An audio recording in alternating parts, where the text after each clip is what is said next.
Pak Erlangga, punten izin 1 menit. Saya mau Iya, silakan. cross-check anak-anak. Ini Marga Mulia, saya belum melihat batang hidung lagi dari Imam. Imam Kalau ini Kaila mana ya Kaila? Kaila Bobo, Kaila Bobo. Nah, oke. Kalau kita belajar, artinya HP-nya di Dabo, nonaktifkan, ditaruh di bawah meja, Dabo, di sudah atas. main HP mau HP mampu. Oke, saya mau cross-check lagi ke Jatisari. Jatisari aman? HP-nya HP-nya ditaruh di bawah meja. Terus kita sama juga nih kalau yang di Marga Mulia mungkin barisannya bisa maju ke depan. Jadi yang di belakang agak maju ke depan. Cowok-cowok di Jatisari mungkin boleh maju sedikit ke depan.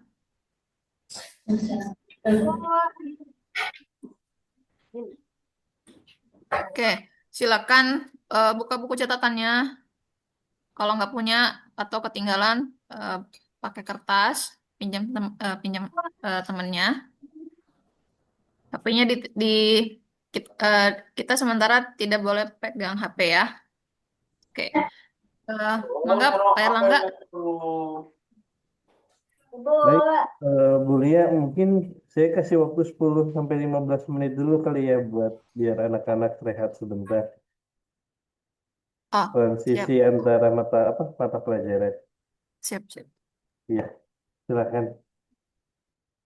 Kelamaan kali Pak Erlangga, 5 menit Oh, aja oh mungkin. boleh Bu, Enggak kemudian kan nanti udah mau kalian zuhur lagi. bergaulan. Baik, baik. 5 menit aja. Biar biar apa namanya tenang dulu.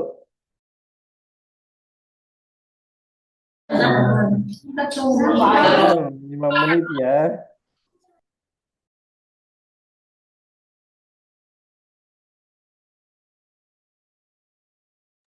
Anak-anak mungkin tetap boleh open kamera ya. Kameranya jangan di nonaktifkan. Coba di open. Nah, tuh kan.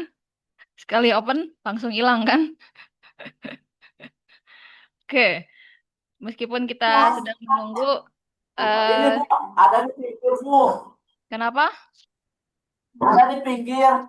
Di pinggir ya. Tapi kan kita belajarnya di kursi atuh. Oke. Nah, Dan yang lagi jadi Sari istirahat Bu. mana nih? Pada keluar ya? Coba dipanggilin teman-temannya.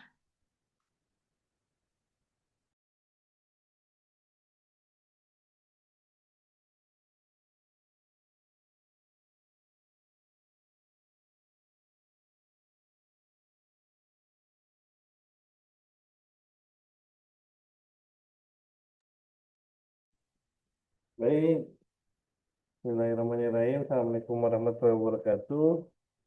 Anak-anak Jatisari, Marga Mulia, suara Bapak kedengeran ya? Oke. Yang Anak-anak, Jatisari, ayo masuk.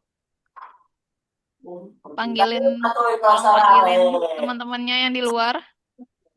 Tadi ada Kayla yang izin. Yang Bu, Jatisari, ada Bu Kaila Bu ini di luar Bu lagi main HP. ah, oke. Jatisari, tolong panggilin teman-temannya. Nah, ini ya.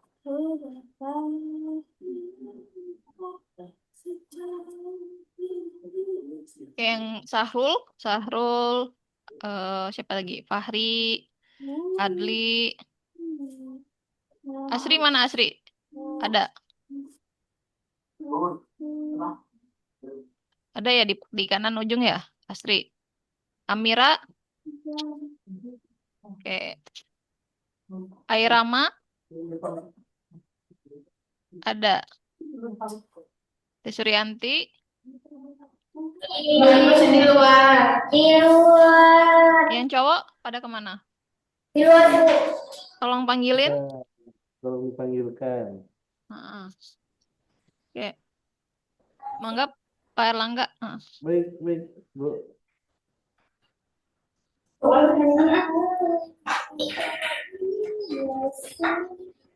Gimana? Halo, sehat-sehat kah kalian? Kabarnya?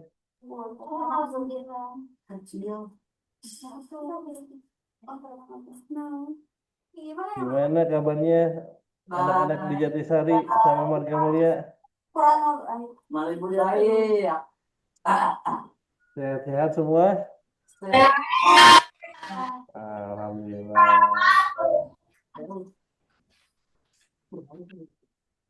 Kayaknya enak banget tuh di Jatisari minum es. Apa tuh es jeruk? Bu, Air tebu. ya enggak, hiji dua. Normal ami hiji mah.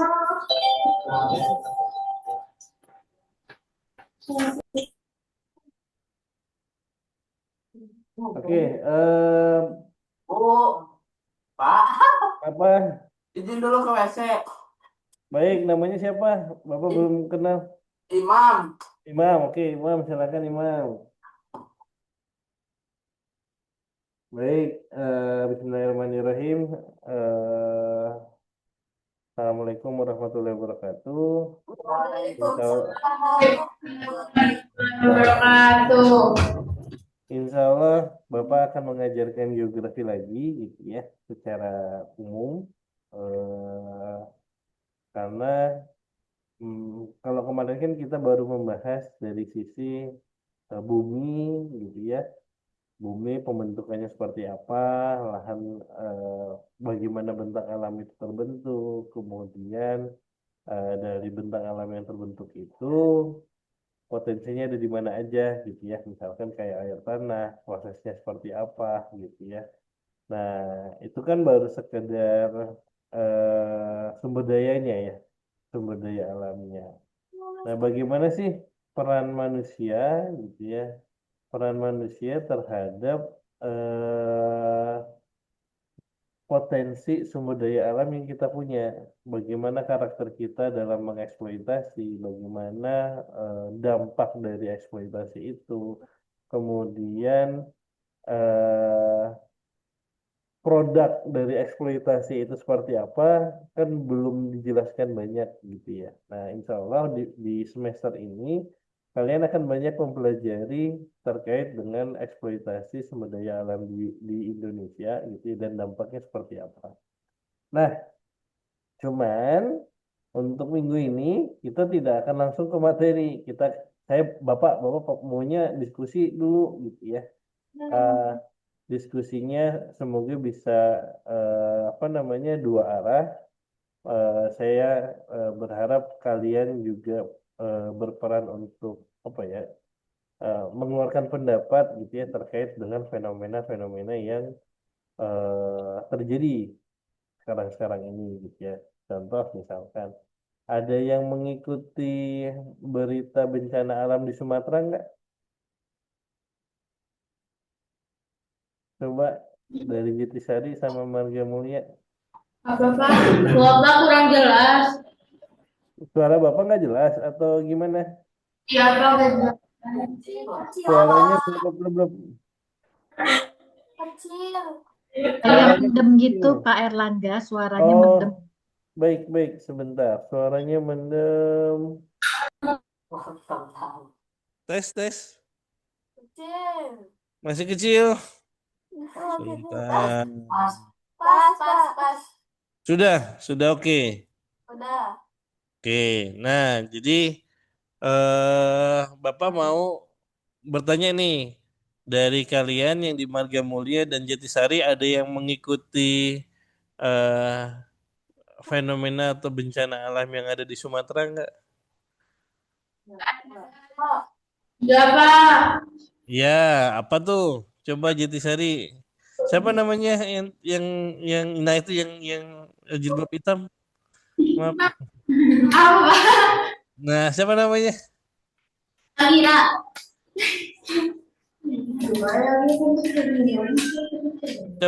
Coba ceritakan apa yang didengar mungkin atau ditonton terkait dengan bencana di Sumatera apa? Penerbangan massal. Terus Buka apa hiji? Tapi emang berita di Facebook kabarnya tahu lagi Mbak. Nggak tahu lagi. Coba yang Marga Mulia, ada berita apa terkait bencana alam di Sumatera? Banjir. Banjirnya kenapa?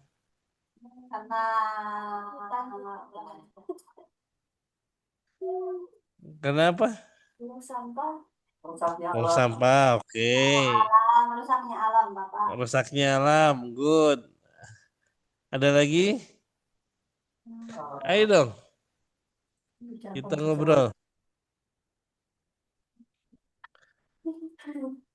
Masa kalian nggak pernah nonton di TikTok? TikTok kan banyak tuh berita-berita.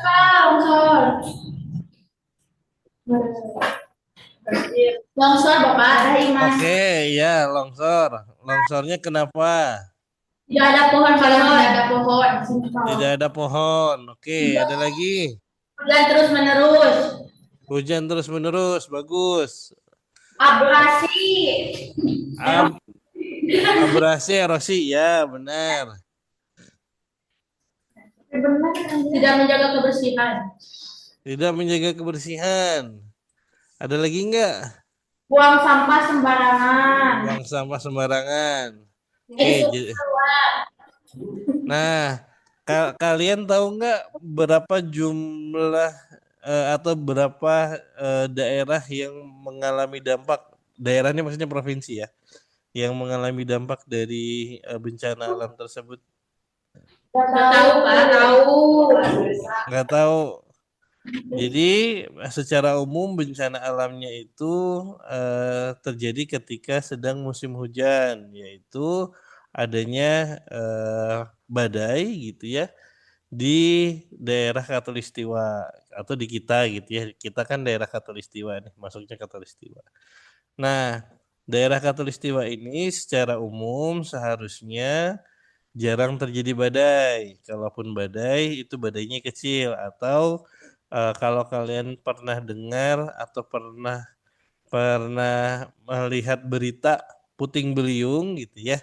Nah, seminimalnya itu sebesar itu, hanya puting beliung gitu ya, tidak sampai intens menjadi badai atau hurricane yang besar gitu ya. Nah,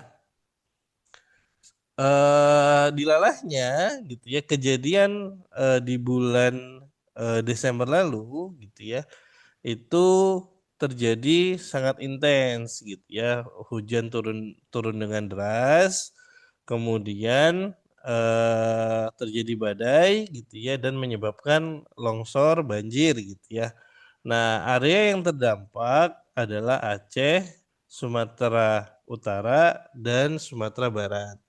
Nah, sebesar apa area yang terdampak? Jadi kalau Bapak perlihatkan, kalau dari berita, area yang terdampak itu seluas, oh Bapak belum share screen ternyata. Sebentar. Nah, jadi area yang terdampak kurang lebih seluas ini. Ini adalah area yang terdampak dari kasus banjir dan longsor. Mungkin terutamanya banjir dulu ya. Kalau banjir hampir semua.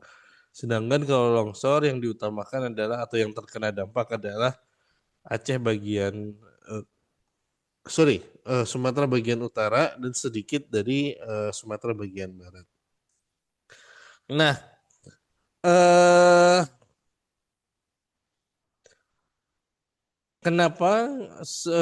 kenapa terjadi longsor? Kenapa terjadi banjir yang besar gitu? Yang pertama kalau banjir tentu debit tadi ya.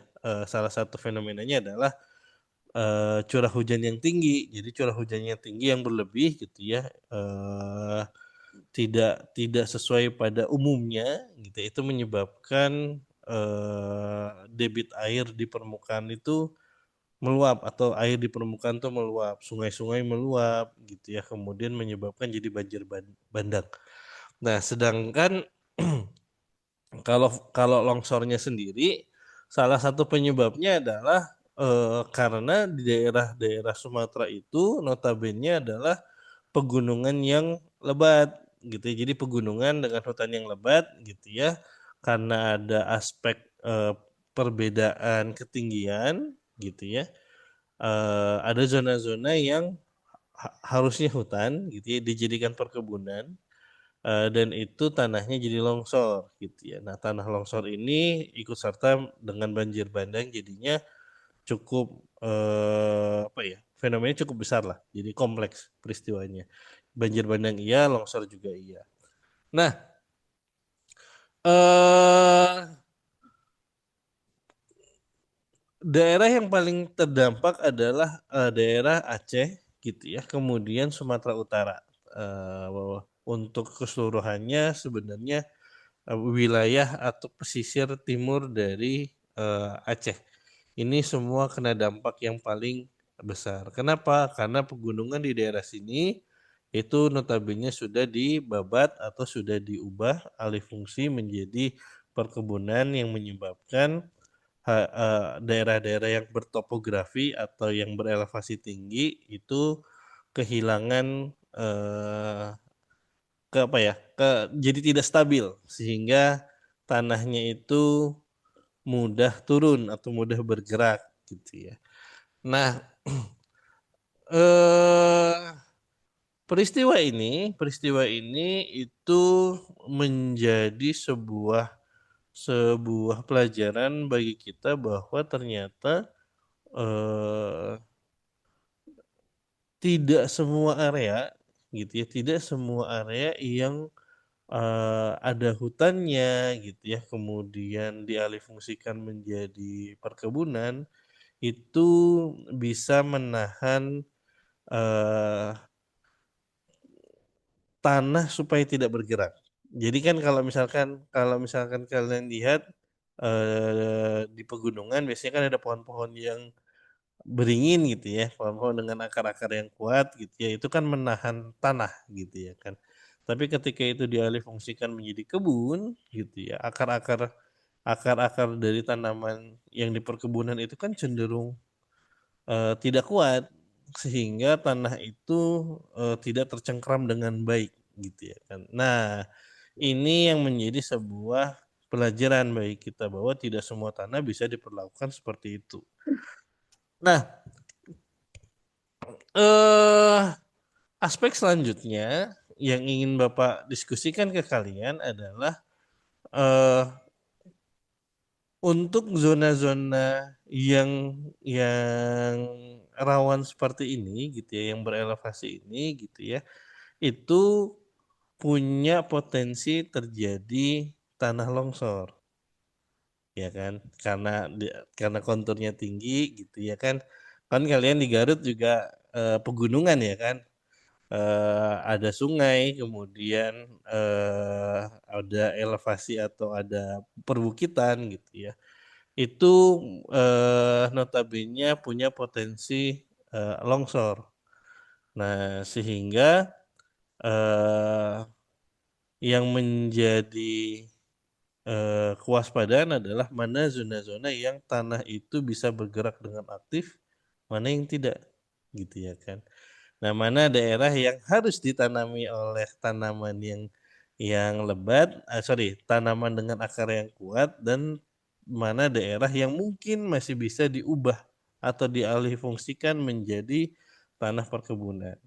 Karena tidak semua daerah curam itu bisa diubah atau dibabat menjadi kebun aja gitu ya.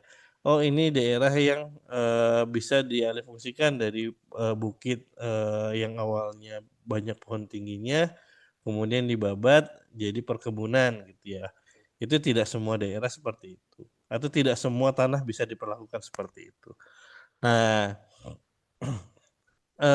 selanjutnya Bapak pengen nanya, dari berita-berita yang kalian dengar atau kalian tonton gitu ya terkait dengan Sumatera, banjir banjir dan longsor di Sumatera, kira-kira ada faktor lain nggak yang menjadi eh, penyebab terjadinya eh, longsor dan banjir tersebut?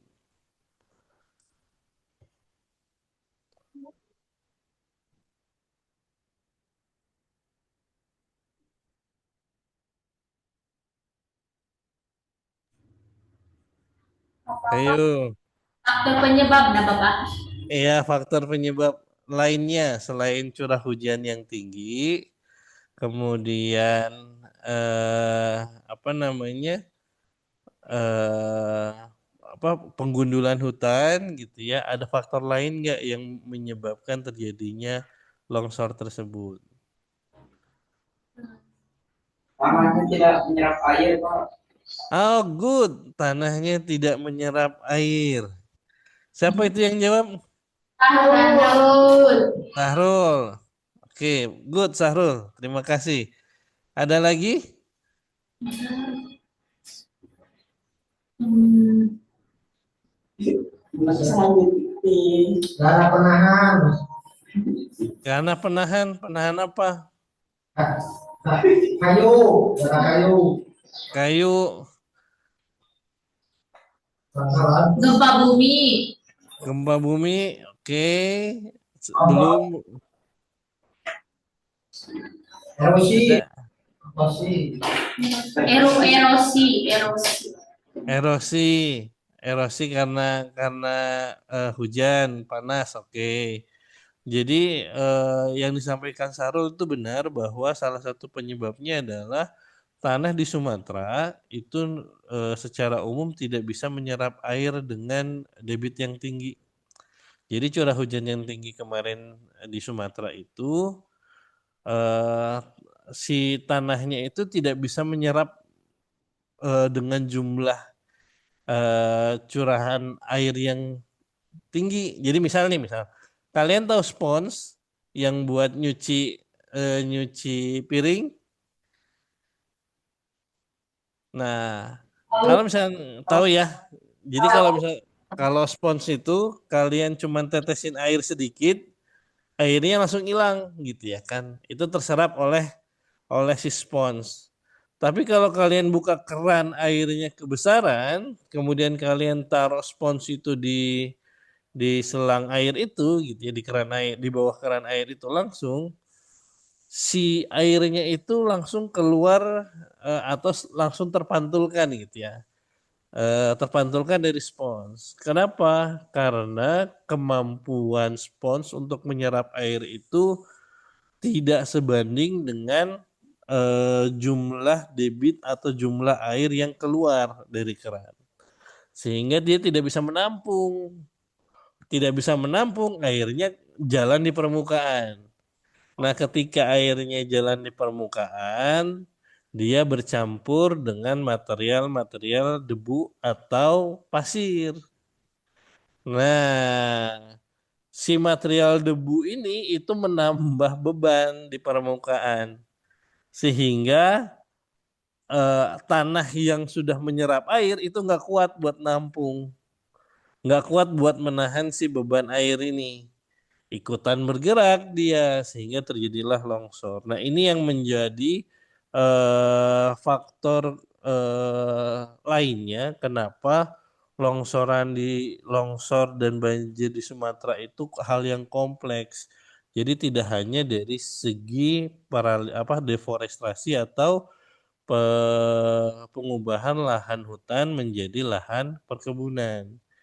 Jadi karena curah hujan yang tinggi tadi ya, karena adanya badai ini itu menyebabkan kondisi alam Sumatera yang sudah tidak seimbang itu menjadi bencana alam gitu ya. Dan yang kena dampak siapa? Tentu manusianya gitu ya. Jumlah korban jiwanya sudah hampir mendekati 1.600, 1.700. Kurang lebih sekitar 200.000 kepala keluarga itu kehilangan tempat tinggal gitu ya. Yang awalnya rumahnya di atas tanah, ini malah di dalam tanah gitu ya, terkubur di dalam tanah. Nah, ini menjadi sebuah apa ya? Ya tadi ya pelajaran bahwa kondisi alam Indonesia yang sudah tidak sudah banyak perubahan gitu ya karena tidak dikelola dengan baik, kemudian alamnya juga tidak seimbang gitu ya. Jadi tidak match gitu ya. Nah, eh gimana sih perubahan atau kondisi tanah di Indonesia, sorry. Nah, kondisi tanah di Indonesia yang tadi Bapak sampaikan gitu ya. Jadi secara umum ini adalah foto sebelum dan sesudah terjadi bencana. Foto sebelum dan sesudah yang di kiri itu tanggal 10 Oktober 2025. Yang di sebelah kanan itu adalah 29 November 2025 setelah terjadi longsor. Kita lihat bahwa di 10 Oktober 2025 di sini ada perkotaan nih. Ini ada area perkotaan gitu ya kan. Kemudian ada jalur sungai gitu ya. Nah, ini jalur sungainya masih kelihatan dengan jelas. Di sini jalur sungainya notabene kecil, tidak terlihat. Nah, di 2025 November, sungai itu melebar. Pertama, sungai itu melebar, kemudian daerah yang dilewati oleh sungai itu mengalami dampak dari banjir bandang gitu ya, karena meluapnya air di sungai tersebut. Nah, ini yang menjadi sebuah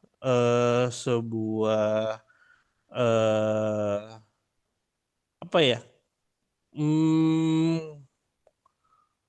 Perencanaan tata kota yang harus diubah atau dikondisikan sesuai dengan kondisi alam per saat ini. Jadi kalau misalkan perencanaan kota itu selalu mengatakan bahwa air dari gunung itu harus langsung dialirkan ke pantai atau ke laut, sehingga tidak ada air yang mengendap atau yang tergenang di permukaan gitu ya. Jadi air itu harus lurus, pokoknya turun langsung ke laut gitu ya kan, dari mana, dari pegunungan langsung turun ke laut. Nah, konsep ini sebenarnya tidak selaras dengan kondisi perkotaan atau kondisi alam di Indonesia. Kenapa? Karena sungai-sungai tadi yang dijadikan sebagai aliran air itu gitu ya, itu berdekatan dengan kota-kota gitu ya kan. Nah, sehingga ketika daya tampung sungai itu tidak mumpuni gitu ya, sudah tidak bisa menahan debit air yang besar, dia akan meluap. Ketika meluap menjadi banjir gitu ya kan. Nah, ini meluas daerahnya, ini di daerah seingat Bapak ini Jurong gitu ya. Nah, ini jadinya kemana-mana, aliran sungainya itu meluap kemana-mana sesuai dengan kontur atau elevasi dari permukaan.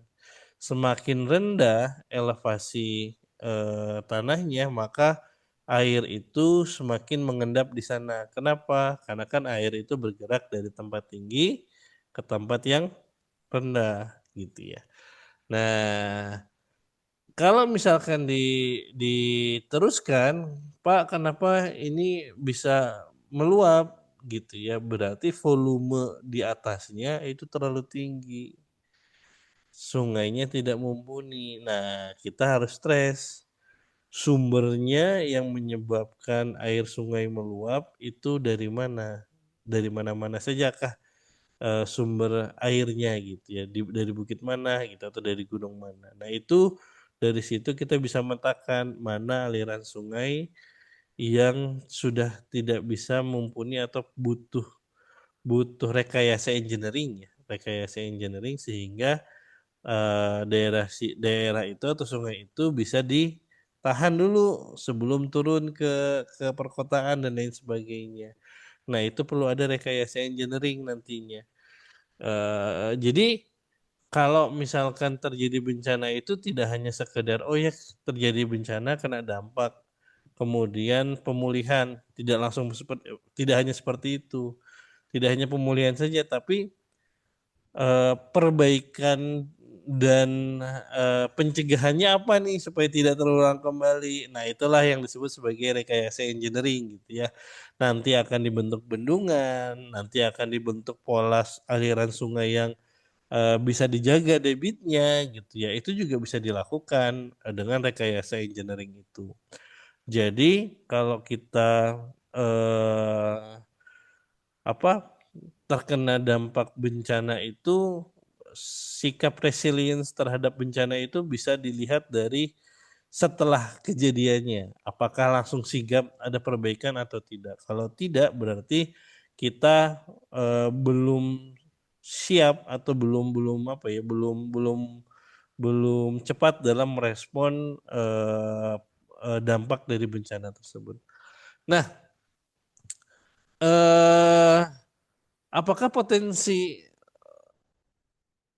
apakah bencana longsor dan banjir ini itu hanya akan terjadi di Sumatera saja? Apakah tidak ada di tempat lain gitu ya? Tidak, tidak hanya di Sumatera. Di Sumatera itu sifatnya adalah extraordinary gitu ya. Di tempat lain atau di pulau lain itu bisa jadi akan ada perulangan atau ada peristiwa baru gitu ya. Contoh Kalimantan Selatan kemarin Pontianak terjadi banjir bandang gitu ya. Itu tahunan, 5 tahunan seingat saya. 5 tahunan itu terjadi kembali gitu ya. Nah, di Jawa pun gitu ya, hal seperti ini akan terjadi juga, berpotensi bisa terjadi gitu ya.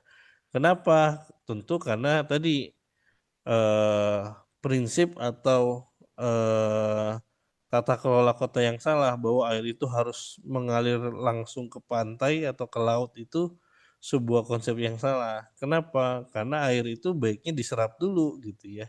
Sekian persen diserap, sekian persen dialirkan. Nah, itu adalah sebuah cara supaya mencegah terjadinya debit air yang berlebih ke ke hilir atau ke pantai gitu ya, supaya tidak menjadi banjir bandang.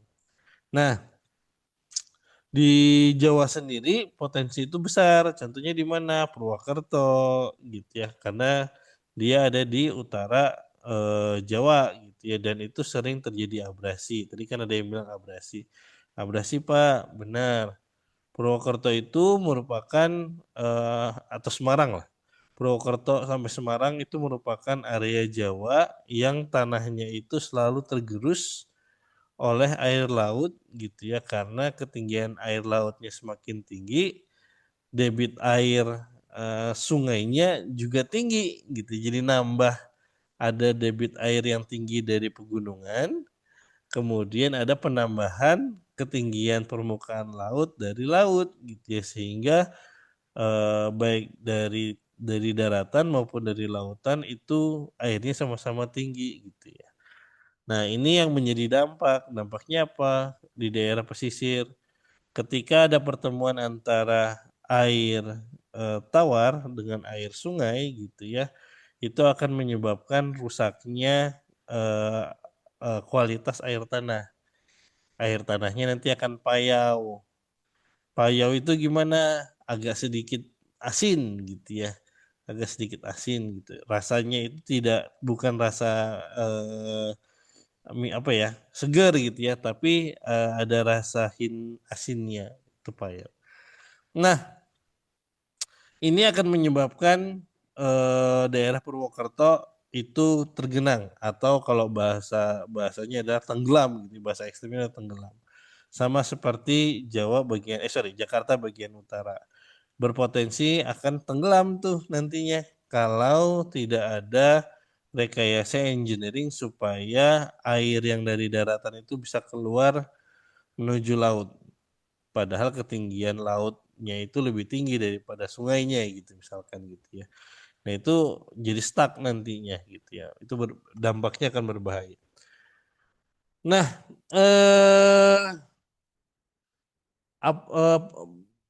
kemudian kalau misalkan air itu langsung dialirkan ke sungai, dampaknya apa lagi gitu? Apalagi Pak dampaknya kalau misalkan air langsung dialirkan ke sungai? Yang pertama dampak terbesarnya adalah tidak ada resapan air. Tidak ada resapan air, maka air tanah akan berkurang. Air tanah berkurang, penyebabnya akan terjadi ini, sinkhole. Nah, Ini adalah peristiwa di mana air tanah itu, air permukaan itu tidak terserap dengan baik. Air hujan atau air permukaan itu tidak terserap dengan baik di permukaan, langsung dialirkan gitu ya, sehingga dia lewat air tanah di bawah selalu dipakai gitu ya. Kemudian karena dia selalu dipakai, air tanahnya jadi habis atau berkurang gitu ya. Kalau dia berkurang, nanti tanah yang menampung air itu sudah nggak kuat tuh menahan beban di permukaan, maka dia akan menjadi ambles. Amblesnya menjadi apa? Jadi seperti ini, bolong. Tapi di bawah atau di kedalaman tertentu itu ada air tanah lagi gitu. Jadi karena karena volume airnya itu berubah gitu ya kan. Di bawahnya masih ada air, tapi di atasnya kosong. Ini jatuh gitu ya kan. Ini ketemunya air bawah tanah. Nah, inilah yang terjadi di Sumatera bagian barat, bahwa muncul banyak sinkhole. Kenapa banyak sinkhole muncul? Karena air tanahnya tidak terserap, air tanahnya hanya lewat, gitu ya kan. Nah, Pak, bahaya nggak sinkhole? Bahaya. Kenapa? Karena areanya itu tidak tahu kita kestabilannya, kita tidak tahu mana area yang tidak stabil terhadap beban di permukaan. Nah, kita lihat ini di sawah, sawah loh ya, sawah yang notabene di permukaannya itu basah, tapi dia malah ambruk. Bayangkan kalau itu terjadi di perkotaan, ya kan? Di atasnya ada aspal, ada mobil, kendaraan, bis, truk gitu ya kan. Tanahnya tidak menyerap air atau aspalnya tidak menyerap air. Air di bawah tanahnya dihisap terus, dipakai buat mandi, buat makan, buat minum dan lain sebagainya, sehingga air tanahnya berkurang, tapi tidak diisi gitu ya. Nah, ini akan menyebabkan sinkhole nantinya. Nah, sinkhole ini di bawahnya itu ada air atau ada sungai deras. Biasanya ada sungai, ada aliran sungai yang menyebabkan debit air debit apa namanya, air tanahnya itu tinggi itu gara-gara itu. Nah, jadi tadi dengan eh, eksploitasi berlebihan terhadap sumber daya alam itu dampaknya kemana-mana gitu ya kan. Pertama tadi masalah banjir, Pak, longsor dan banjir itu karena eksploitasi apa namanya, eh, pepohonan gitu ya, yang berlebih atau ganti lahan sehingga menyebabkan longsor. Itu potensinya memang memang ke arah sana. Tapi efek dari longsor itu adalah sinkhole. Kenapa? Air tanahnya tidak terserap di pegunungan yang seharusnya menjadi area atau zona serapan, tapi malah nggak bisa menyerap air gitu ya. Kalau sudah tidak bisa menyerap air, air tanahnya hilang. Air tanahnya hilang, jadinya sinkhole nantinya. Nah, ini di Sumber, di Jawa ada nggak? Ada, di Jawa juga ada beberapa sinkhole seperti ini, terutama di daerah dekat dengan Ijen gitu ya. Nah, jadi eh, apa ya? Banyak fenomena yang sifatnya kompleks gitu ya. Dan itu mulai terjadi di zaman-zaman sekarang gitu. Ini semoga penjelasan Bapak terdengar dengan baik gitu ya, supaya kita bisa diskusi. Nah, dari penjelasan Bapak silahkan kalau ada yang mau ditanyakan atau ada yang mau didiskusikan, boleh.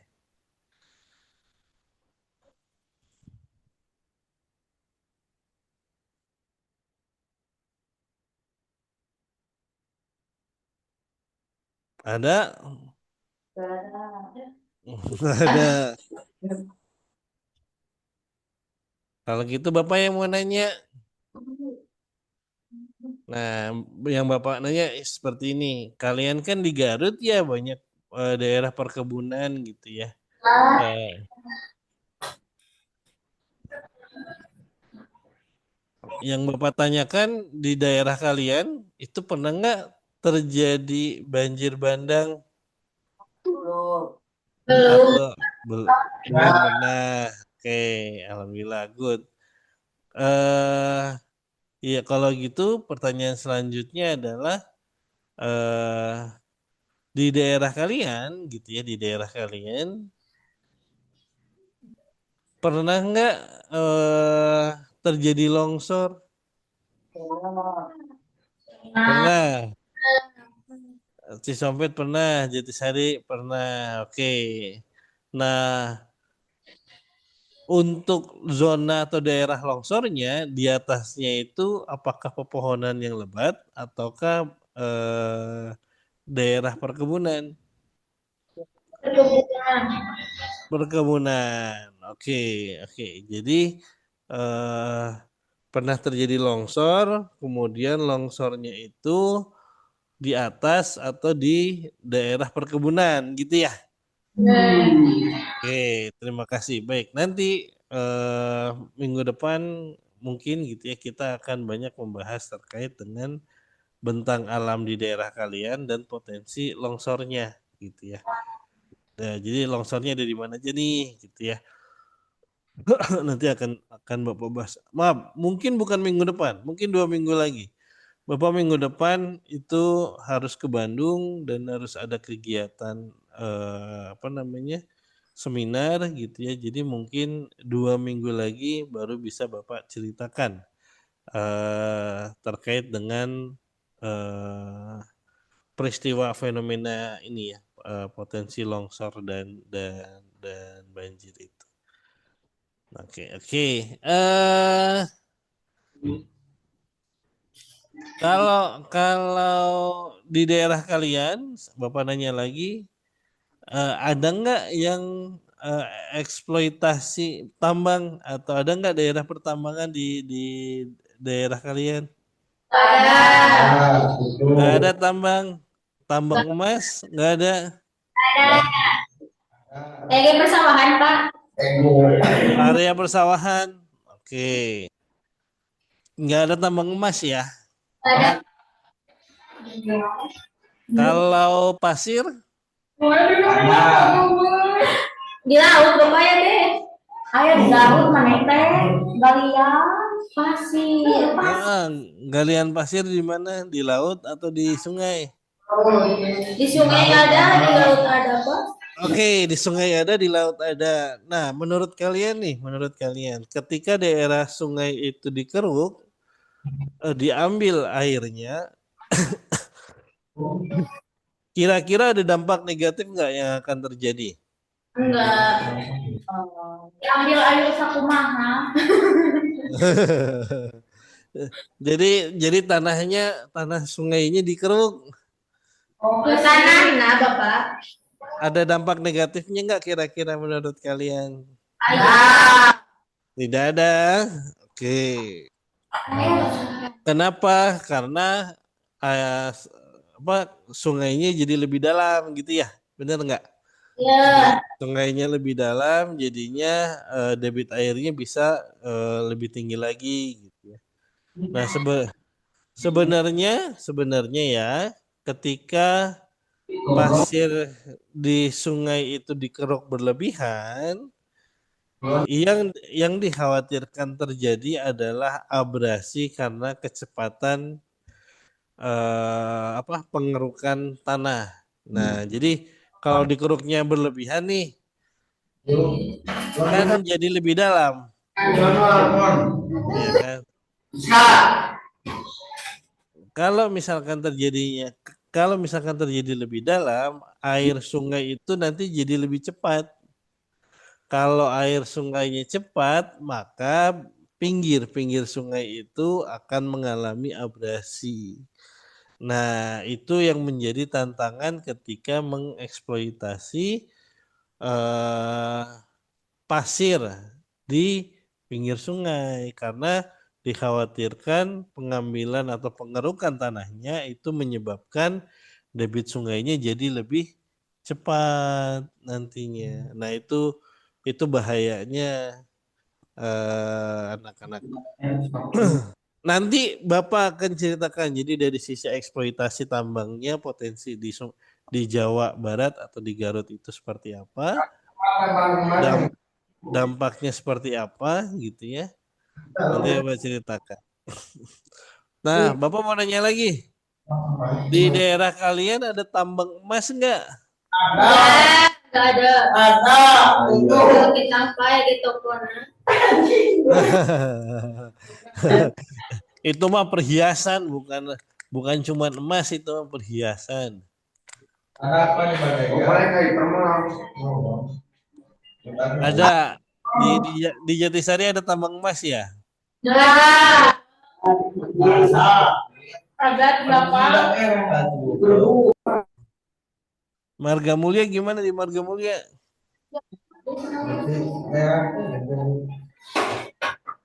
Nggak ada. Nah, jadi insya Allah nanti 2 minggu ke depan Bapak akan mulai cerita ya, atau mulai mengajarkan terkait dengan dampak dan keuntungan dari eksploitasi sumber daya alam gitu ya. Insya Allah nanti minggu depan kita akan bahas itu. Sekarang sudah jam 12. Di sana sudah azan belum? Sudah ya? Sudah. Baik. Baik. Kita akan istirahat. Nanti jam 1 atau 1:15 kita akan ketemu lagi. Silakan kepada anak-anak untuk beristirahat. Iya, Pak. Selamat siang. Assalamualaikum. Waalaikumsalam warahmatullahi wabarakatuh. Makasih Pak Erlangga. Insya Allah kita Baik. ketemu lagi ya Pak jam 1.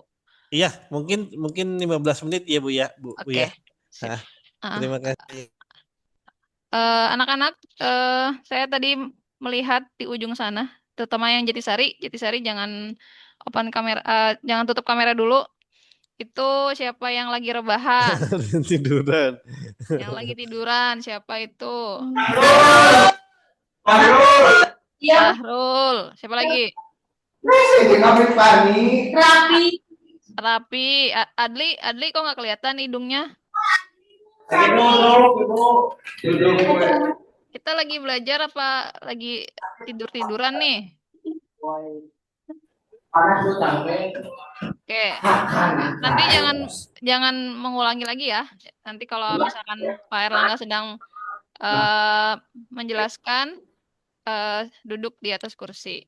Oke, anak-anak, kita nanti ketemu lagi. Silakan istirahat, sholat, makan. Insya kita ketemu ya. Assalamualaikum. Waalaikumsalam.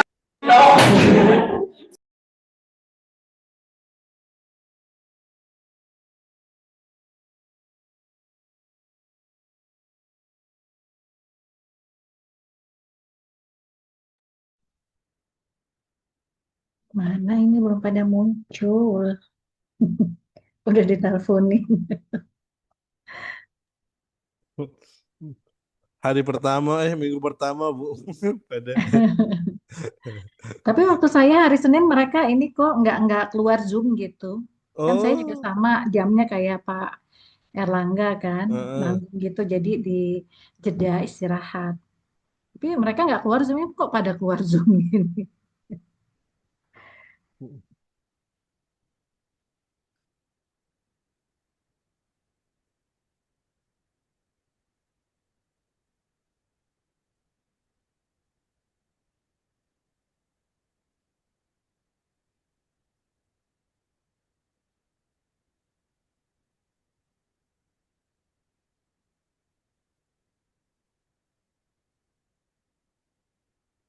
Nah, itu Mas.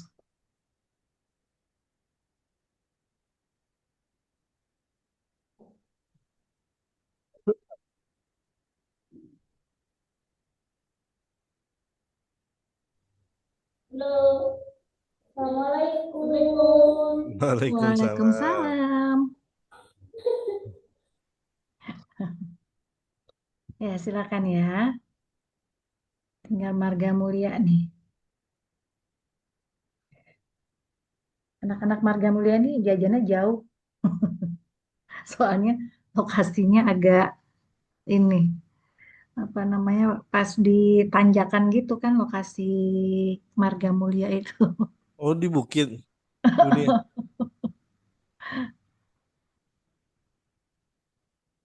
Emang kontur jalannya begitu, naik turun naik turun.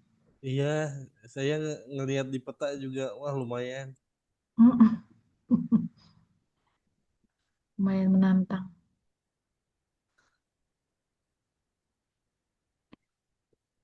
Rapi, Rapi mana Rapi? Rapi itu ada tugas tambahan ya untuk PKN. Waktu itu kayaknya Rapi nggak masuk. Diselesaikan ya Rapi ya. Udah terima kirimannya belum? Ibu soalnya nggak punya, udah. Ibu nggak punya nomor nomor HP Rapi. Punya nggak ya? Sok asik bener. Ibu ada suaranya gak? Ada. Ada nak, kedengeran. Anaknya padahal tuh disuruh udah nyambung terus. Tapi nanti hasilnya langsung di WhatsApp ke Ibu ya. Minta nomor HP Ibu ke teman-temannya, ke Kaila, ke Desuryanti atau ke siapa tuh yang anak-anak Jatisari. Ya Bu. Ya. Ibu punya Desuryanti, Imas, Siska, Nur Aisyah, Rahma, Nopi, sama Pina. Ya, nomor HP anak-anak ya Ibu. Yang lain boleh save nomor Ibu. Nanti kalau butuh apa-apa sama Ibu boleh telepon, Ibu boleh nomor. WhatsApp ya. Siapa tahu lagi jalan-jalan ke Jakarta ketemuan kita ya kan? Ya ibu, mulai habis. Amin.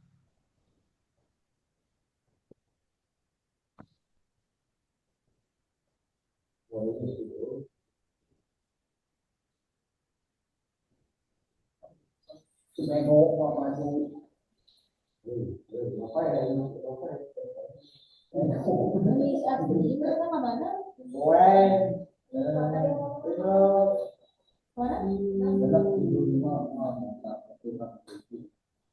Nah, udah. Oke, selamat belajar anak-anakku. Baik, terima kasih Budian. Ya, Baik, kita lanjut lagi diskusinya. Jadi Bapak bakal menjelaskan terkait dengan eh, eksploitasi alam yang berlebihan ya, gitu ya, yang terjadi di Sumatera. Mungkin ini sebuah jejak aja, jejak-jejak yang sudah lalu, tapi tentu akan berdampak ke generasi yang selanjutnya ya, atau ke kita gitu ya, yang saat ini gitu ya. Karena untuk perbaikan atau reboisasi gitu ya, itu butuh waktu yang lama untuk menumbuhkan dan memperbaiki kondisi kondisi alam yang sudah ubah fungsinya gitu ya. Ini sedikit contoh eh, yang Bapak tunjukkan. Kalau misalkan kita lihat,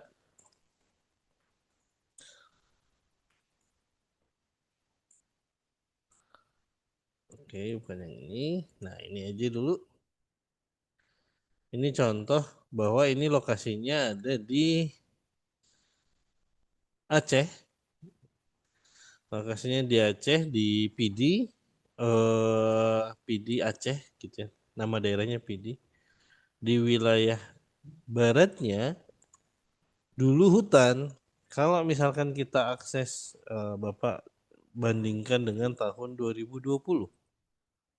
Nah, sebentar.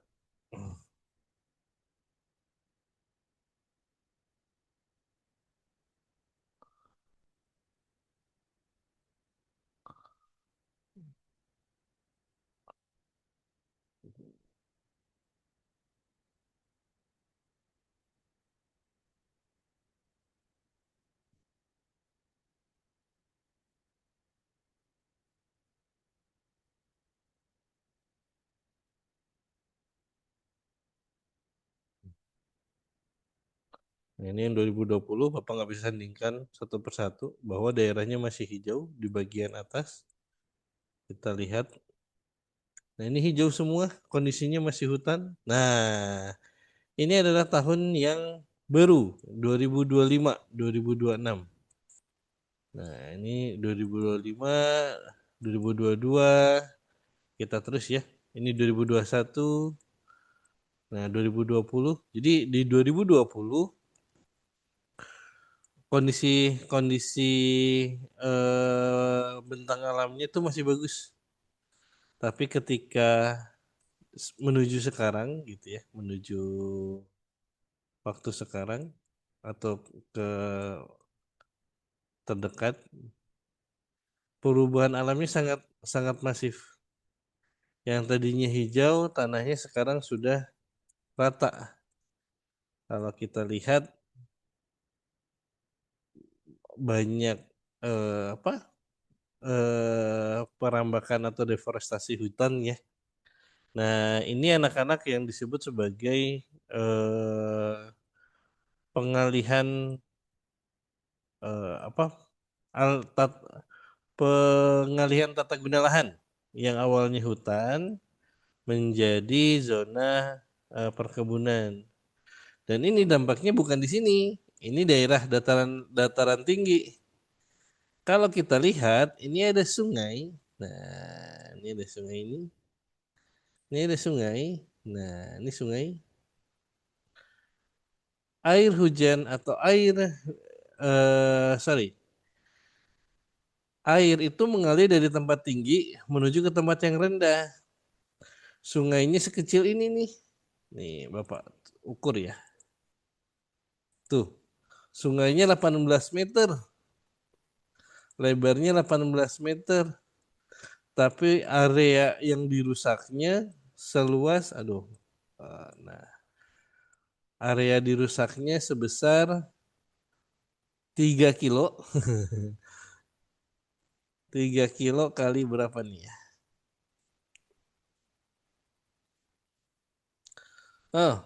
Kali 6 kilo atau 7 kilo lah. Berarti 3 kali 7. Luasan areanya mungkin 18 kilometer persegi gitu ya. Dan itu ketika hujan turunnya ke sungai yang kecil ini. Yang besarnya cuma 18 meter. Nah, ini yang menyebabkan terjadinya, nah tuh lihat, perubahan alamnya masif, terjadinya kerusakan yang besar di bagian, nah lihat, di bagian ini bawah hilir sungai. Nah, ini akan menerus ke kota dan menjadi dampak terbesar di daerah Loksukon atau daerah Pidi. Nah, ini yang tadi Bapak bilang bahwa kalau kita tidak merencanakan atau membuat rekayasa engineer ya, tadi kayak hitungan luas, daerah mengalirnya kemana, kemudian apakah daya serapnya itu dihitung dan lain sebagainya. Jika itu tidak dipertimbangkan, maka yang terjadi adalah kita tidak bisa membendung atau tidak bisa menghindari terjadinya bencana gitu. Nah, ini potensinya tidak hanya di Sumatera, potensi di Jawa juga besar. Kenapa? Di Jawa, terutama daerah kalian gitu ya, Jatisari dan Margamulya, kalian itu berada di daerah yang namanya pegunungan. Papan apa? Ya, Margasari Garut ya. Nah, nih kalian tuh deket sama gunung. Nah, gunung-gunung itu secara umum punya banyak potensi, terutama kalian yang gunung-gunungnya ada mata air panas. Kalau ada mata air panas, berarti ada mineral di bawah bumi atau di bawah tanah itu yang naik ke permukaan melewati jalur air air panas itu. Nah, mineral ini dikenal sebagai emas. Nah, temannya emas namanya pirit. Biasanya kalau ada pirit atau yang warna kuning-kuning gitu ya, itu akan berpasangan dengan emas. Tapi belum tentu ketika ada pirit ada emas, itu enggak juga. Tapi kalau ada emas pasti ada pirit. Nah, potensi emas itu secara umum di daerah kalian itu sangat besar. Seharusnya gitu ya, seharusnya sangat besar. Yang menjadi tantangan adalah ketika eksploitasinya berlebih atau eksploitasinya apa ya, menjadi sebuah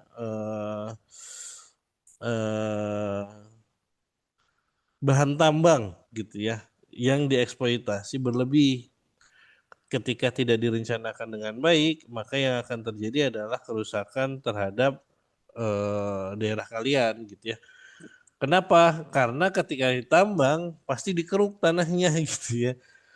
Kalau nggak dikeruk tanahnya, tanah bukitnya dikeruk, yang kemungkinan besar sungai di bawah gunung itu akan dikeruk tanahnya. Kalau sungainya dikeruk, maka debit air sungainya akan bertambah. Ketika debit air sungainya bertambah, maka yang akan terjadi adalah erosi sungai. Nah, ketika erosi sungainya tinggi, maka yang terjadi adalah pelebaran dinding sungai. Nah, ketika pelebaran dinding sungai, ada besar kemungkinan akan menjadi nantinya gitu ya, akan menumpuk menjadi sebuah fenomena perubahan tata lahan dikarenakan pelebaran dari dinding sungai tersebut. Nah, ini yang menjadi apa ya, carut marut lah kalau misalkan kalau kami itu di kami itu butuh terhadap barang tadi, barang tambangnya, tapi ketika dieksploitasi berlebih, itu malah menjadi merusak. Nah, ini yang menjadi tantangan sebenarnya, bagaimana kita bisa mengeksploitasi tersebut tapi tanpa merusak gitu ya. Ada beberapa cara, yaitu dilakukan secara manual laboring atau misalkan dengan cara pencarian biji emas dengan kayakan. Jadi pasir itu dikayak gitu ya kan. Dikayak pelan-pelan. Nah, itu biasa dilakukan oleh penambang emas penambang emas yang kecil-kecil gitu ya. Nah, tanpa target harus sekian ton atau harus sekian kilo per hari gitu ya. Itu tidak gitu ya. Nah, itu bisa dilakukan gitu dengan perlahan-lahan gitu ya, tanpa merusak ekosistem yang ada. Nah, terus kalau misalkan ada tambang emas di sana, kira-kira apa yang harus dilakukan pengujian apa yang harus dilakukan? Yang pertama yang harus dilakukan adalah terkait dengan pengujian potensi dari emas itu. Berapa luas areanya? Ya kan, luas areanya dihitung dulu nih. Oh, luas areanya misalkan sekitar 20 meter persegi gitu ya. Itu luas areanya. Dari luas area 20 meter persegi itu kemungkinan potensi emasnya sekian kilogram, sekian kuintal kilogram dengan nilai jual sekian juta gitu ya. Nah, itu nanti menjadi syarat bahwa eksploitasinya tidak boleh melebihi dari luas area yang sudah ditentukan. Kemudian pertanyaan selanjutnya adalah eksploitasinya atau metode pengambilan tambangnya bagaimana, apakah destruktif gitu ya ataukah kontemporer, maksudnya dia melakukan konservasi juga tapi sekaligus mengambil, jadi kayak ibaratnya tanah bagian atasnya itu diangkat, tanah bagian bawahnya itu dikeruk. Nah itu bisa seperti itu metodenya, tapi itu metode advance. Nah sehingga dari hal itu muncullah AMDAL gitu ya, bahwa oke, harus ada peraturan yang menjamin lingkungan itu tidak mengalami kerusakan yang berlebih. Nah, AMDAL inilah yang menjadi kunci bagaimana eksploitasi itu tidak menjadi merusak, tapi malah menguntungkan. Nah, ini penting anak-anak karena belajarnya nanti kita ke lingkungan, mengenal lingkungan. Oh, kalau misalkan daerah Margasari atau Jatimulya, tumbuhan yang paling sering muncul itu misalkan pohon beringin. Pohon beringinnya tipe A, B, C, D gitu ya. Pohon beringinnya eh, apa bisa menahan eh, atau bisa menyerap air sekian gitu ya, sekian liter gitu ya per detik. Nah, itu bisa dihitung, makanya itu yang disebut sebagai rekayasa engineering. Nah,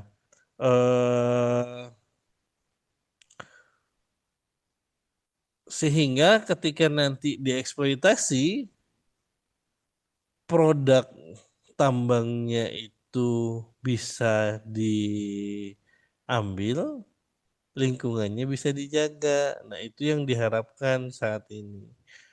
Kenapa? Karena sekarang banyak sekali tambang atau eksploitasi alam yang tidak mempertimbangkan penjagaan dari ekosistem lingkungan sekitar gitu ya.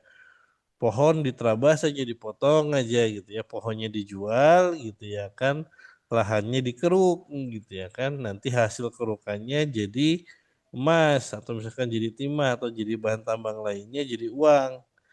Nah, tapi sayangnya lingkungannya setelah sudah diambil dibiarkan saja tanpa ada perbaikan atau ada pemeliharaan gitu area tambang itu. Itu yang sering terjadi.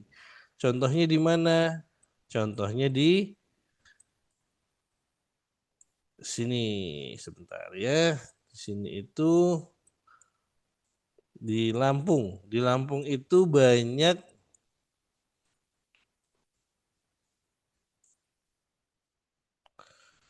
tambang besi yang jadi danau. Sebentar.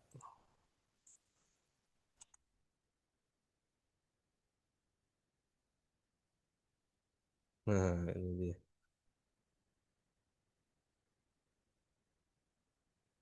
Danau.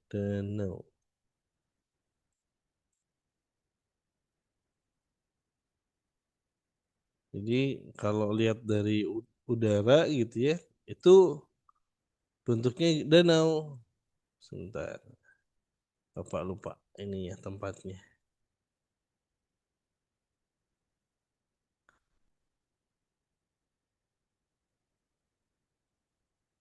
Nah, ini sawah. Sebentar ya.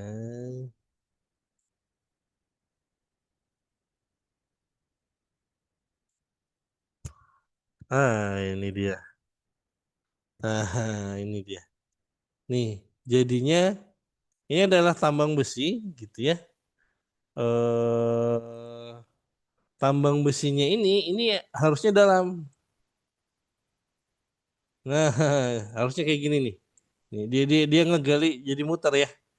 Set dari atas makin ke dalam, makin ke dalam, makin ke dalam, makin ke dalam. Nanti di sisi satu airnya dibuang. Kemudian ditahan gitu ya supaya tidak tumpah airnya. Nah, habis itu nanti eh, kalau sudah udah ditinggalkan jadi seperti ini. Ini danau nih, tapi danau yang tidak bisa ditempati oleh hewan-hewan. Kenapa? Karena airnya tercemar oleh limbah besi. Nah, kalau seperti ini berarti konservasi lahannya itu tidak baik gitu ya, dan itu bisa dituntut oleh negara atau pemerintah. Sayangnya ya inilah belum adil lah untuk pemeliharaan. Nah, ini kalau ini terjadi gitu ya, kalau ini terjadi di Jawa, maka daerah Jawa yang sudah padat dengan penduduk akan semakin kekurangan lahan untuk daerah tempat tinggal. Kalau Sumatera, Kalimantan, kemudian NTT, NTB, Maluku, gitu ya, Papua itu kan apa perkotaannya itu masih cenderung sepi. Nah, sehingga kebanyakan ya ketika pindah dari daerah ke kota masih daerah-daerah tertentu itu masih sepi gitu, masih banyak daerah yang sepi dari penduduk. Berbeda dengan Jawa, masuk ke kebun PTPN gitu ya, tapi di dalam kebun PTPN itu ada desa gitu ya. Padahal seharusnya ketika satu area menjadi area kebun dari PTPN gitu ya, itu tidak boleh ada manusia yang tinggal di dalam kebun tersebut gitu. Jadi kenapa Jawa itu untuk eksploitasi SDM-nya tidak signifikan? Karena ruang lingkup hidupnya itu sudah kecil, jumlah penduduknya besar, tapi ruang lingkup untuk tempat tinggalnya itu rendah. Nah, ini yang menjadi alasan kenapa eksploitasi tadi mineral tambang tertentu itu tidak bisa dilakukan di Jawa karena sudah kecil areanya. Belum lagi eh, pembelian lahannya itu tinggi gitu ya, yang harusnya harga misalkan 5 juta per meter tiba-tiba berubah itu menjadi 10 kali lipat, bisa 50 juta, bisa 100 dan seterusnya. Tergantung dengan inflasi dari harga tanah di daerah itu. Jadi boros jadinya meskipun ada di Pulau Jawa karena lokasinya kecil, sempit gitu ya, dan tidak ada apa namanya eh, warganya itu, masyarakatnya itu sudah sudah melekat gitu ya, tidak tidak tidak apa ya, susah untuk dipindahkan. Nah, sehingga harga jualnya pun jadi tinggi. Nah, ini yang menjadi tantangan kenapa di Jawa tuh sangat-sangat jarang ada eksploitasi mineral tambang yang berlebih. Biasanya Sumatera gitu ya, dari Aceh sampai selatan, Papua sama Irian Jaya gitu ya. Itu tuh tempat lahan yang selalu di apa namanya? eh perbaiki atau sedang dikeruk lah gitu ya, diambil sumber daya alamnya. Nah, mungkin itu untuk pembelajaran hari ini, lebih banyak diskusi ya, saya tidak banyak memberikan materi yang sifatnya teori karena Bapak pengennya kita membahas geografi itu dalam kondisi saat ini gitu, bukan bukan cerita masa lalu gitu ya, tapi kondisi saat ini seperti apa, kira-kira masalah yang diangkat penyebabnya apa, kemudian ada nggak ciri-ciri atau cara mengetahui eh, potensi bencana itu seperti apa gitu ya, dari tambang maupun deforestasi hutan yang berlebih gitu ya. Itu seharusnya mulai kita tegakkan dengan baik sehingga tidak merugikan nanti di suatu saat nanti. Nah, mungkin itu silakan kalau dari Jatisari, kemudian Marga Mulia ada yang mau diobrolkan atau ada yang mau didiskusikan, Bapak siap mendengarkan. Ada yang mau ditanyakan nggak? Nggak ada, Pak. Nggak ada. Nggak ada. Marga Mulia, Marga Mulia laki-lakinya kok nggak ada?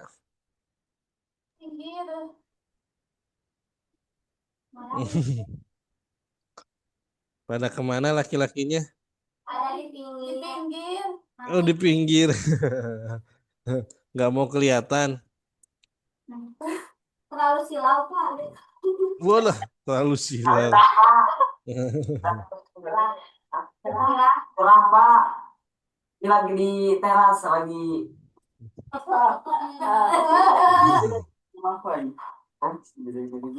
Ya, nggak apa-apa, nggak apa. Ya udah, gini. Yang penting kita ini kan baru minggu pertama belajar. Bapak baru cerita-cerita aja. Insya Allah 2 minggu ke depan baru kita mulai belajar materinya ya. Jadi nanti ketika sudah mulai belajar materi, Bapak harap apa ya, partisipasi atau kalian berani untuk berpendapat, ya. Kan yang tahu daerah kalian ya kalian. Bapak mah cuman menerka-nerka dari peta, ya. Jadi tolong apa suaranya gitu ya. Tolong ikut bersuara lah gitu ya, menyampaikan pendapat kalian terkait materi ini. Mungkin itu dari saya. Kita selesai untuk mata pelajaran geografi. Terima kasih atas kehadirannya anak-anak Jatisari dan Marga Mulia. Bapak tutup dan kembalikan kepada Bu Dian ya.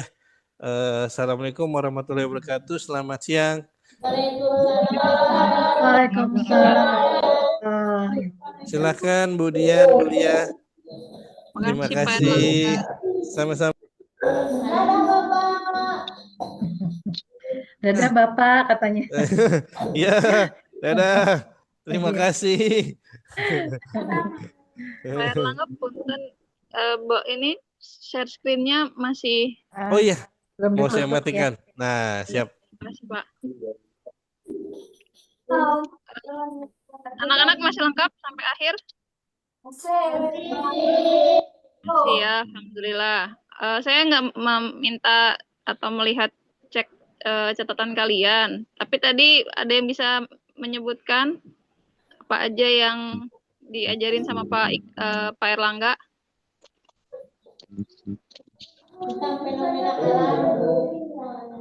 Membahas apa?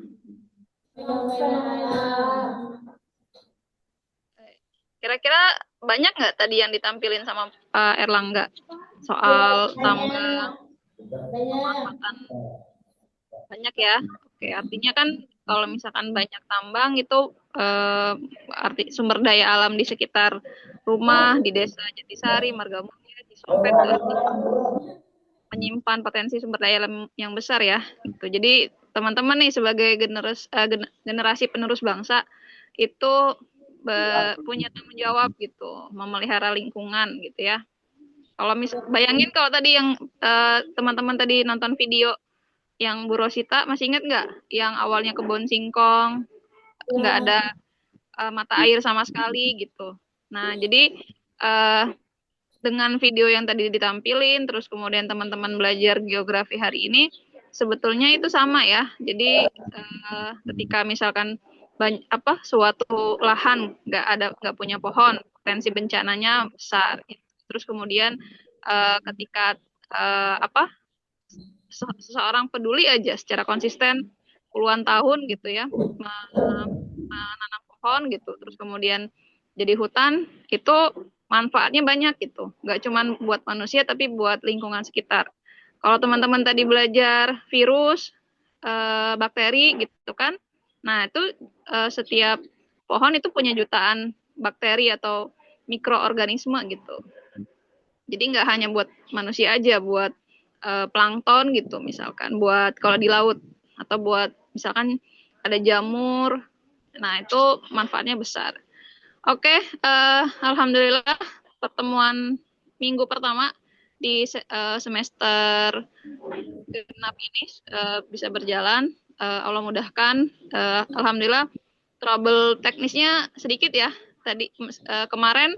Nah, saya mau tanya, kemarin kendalanya apa nih dari Marga Mulia sama Jatisari? Kenapa pada ngilang gitu? Apakah kendala sinyal atau apa? Sinyal jelek, Bu. Sinyal ya? Sinyalnya jelek ya? Ya, Tapi sempat kali ya. Di Marga Mulia udah mulai pakai genset belum?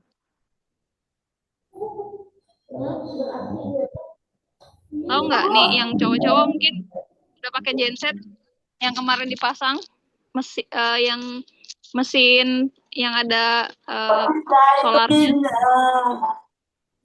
Sudah pakai belum, Imam? Gak bisa hidupin aku. Nggak bisa hidupin. Nah, tahu caranya. Berarti belum dihidupin ya? Oke, kalau di Jatisari gensetnya udah dipasang belum? Sama Kang Nanang udah ya? Udah? Udah atau belum? Udah ya? Oh, belum. Oke.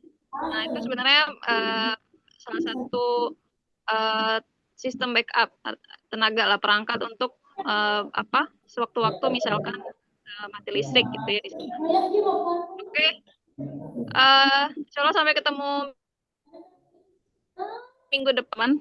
Kita akhiri pertemuan hari ini adalah Alhamdulillahirobbilalamin dan doa penutup majelis. Itu nggak ada penutup majelis?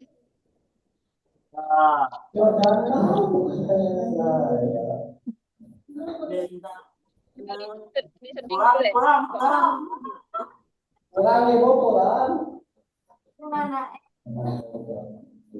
Ada atau doa ini apa surah Al-Asri siapa yang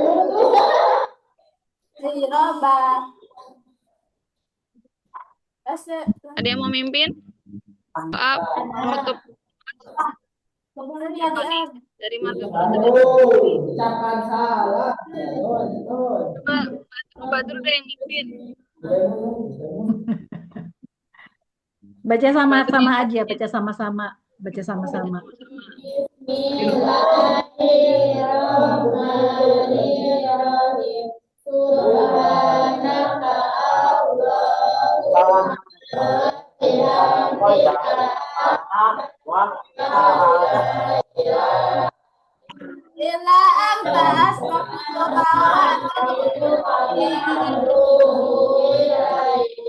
Amin. Ucapkan salam. Assalamualaikum warahmatullahi wabarakatuh. Terima kasih anak-anak sekalian.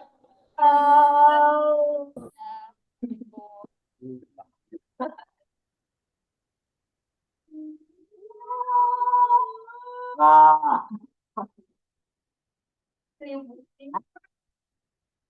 enggak nih. Mana nih? Di bawah.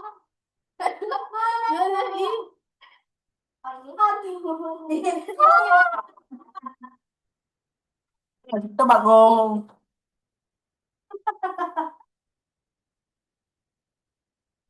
Biasa.